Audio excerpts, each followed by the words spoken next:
Hello बच्चों, let's read the question. The question says a plane electromagnetic wave of frequency 30 megahertz travels in a free space along x direction. The electric field component of the wave at a particular point of space and time E is equal to 6 volt per meter along y direction. Its magnetic field component B at this point would be. तो यहाँ हमें बोला गया है कि जो frequency है electromagnetic wave की वो है 30 मेगाहर्ट्ज। यहाँ इलेक्ट्रिक फील्ड का जो मैग्नीट्यूड है वो गिवन है 6 वोल्ट पर मीटर।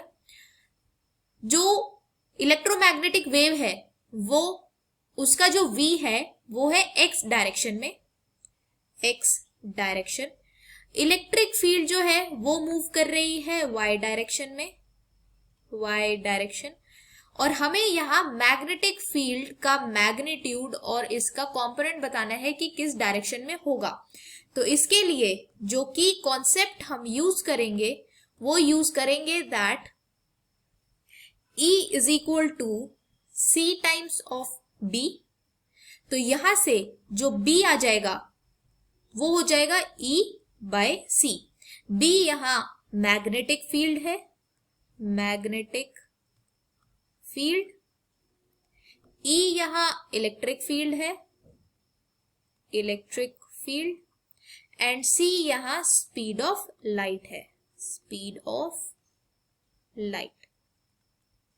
तो अब हम यहां कैलकुलेट अगर करें तो B is equal to E by C लिखेंगे। इलेक्ट्रिक फील्ड हमें 6 वोल्ट पर मीटर गिवन है और C 3 into 10 to the power 8 meter per second given है। तो हम इसे लिख सकते हैं 2 into 10 to the power -8 Tesla.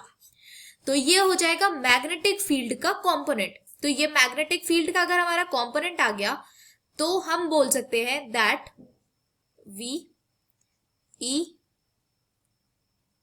And B मतलब speed of electromagnetic wave, E electric field, B magnetic field are mutually